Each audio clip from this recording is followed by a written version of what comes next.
नमस्ते जी, वैदिक राष्ट्र में आपका स्वागत है। आज का हमारा विषय है वेदांत दर्शन परिचय। आज के इस लेख के लेखक हैं स्वामी शांतानंद सरस्वती। आपको बता दें, वैदिक राष्ट्र में हम लगातार वैदिक सिद्धांत, प्रेरणादायक कहानियां, महापुरुषों वीरांगनाओं के जीवन परिचय आपको लेकर आते हैं।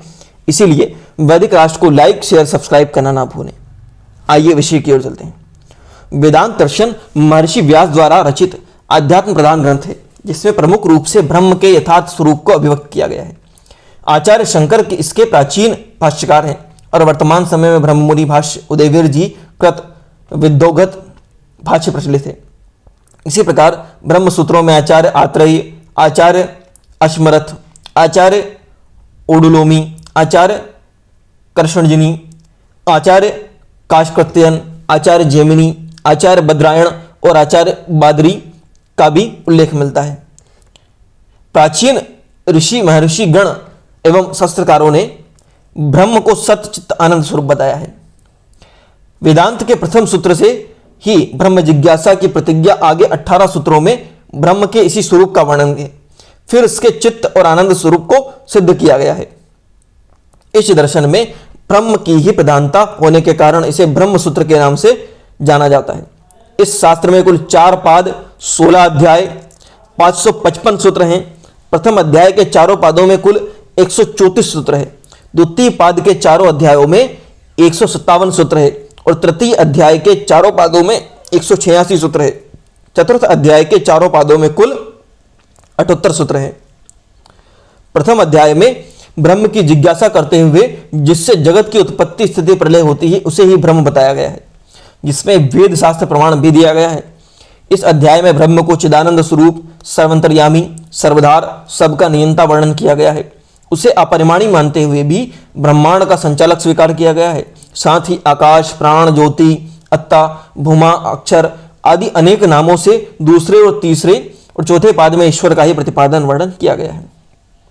द्वितीय अध्याय के प्रथम 2 पादों में ब्रह्म के उक्त स्वरूप के विरोध में कोई विचार आए तो उसका विवेचन और निराकरण भी किया गया है।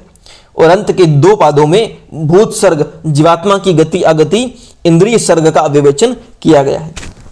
तृतीय अध्याय के प्रथम 2 पादों में जीवात्मा की संसारिक गति, सुषुप्ति आदि की अवस्थाएं, कर्मानुसार जीवों को परमात्मा के द्वारा फल प्रदान आदि विषयों का वर्णन है। तृतीय पाद के विविध उपादानों, उपासनाओं का भी वर्णन है तृतीय पाद में। जो चतुर्थ पाद में बताया गया है कि मोक्ष प्राप्ति ब्रह्म ज्ञान से ही संभव है। इस प्रकार जीवात्मा का संसार में आवागमन, उसका अंतिम लक्ष्य ब्रह्म ज्ञान और इसके विविध साधनों का इस अध्याय में वर्णन है।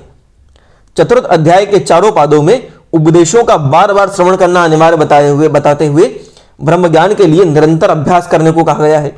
साथ ही परमात्मा को सर्वव्यापक बतलाते हुए किसी प्रतीक में या किसी आकृति में ईश्वर की उपासना करना अस्वीकार किया गया है। देवयान, पितृयान आदि गति, ब्रह्म ज्ञान के फलस्वरूप मोक्ष की प्राप्ति और उसके स्वरूप का विस्तृत वर्णन किया गया है। इसी प्रकार मृत्यु समय की स्थिति क्या होती है, मृत्यु के पश्चात जीवात्मा की गति क्या होती है आदि विषयों का वर्णन भी किया गया है। साथ ही मोक्ष में जीवात्मा का स्वरूप कैसा होता है, किस प्रकार वह कार्य करता है, कैसी उसकी गति होती है, स्थिति होती है आदि विषयों का सूक्ष्म विवेचन इस अंतिम अध्याय में, अंतिम पाद में वर्णित है।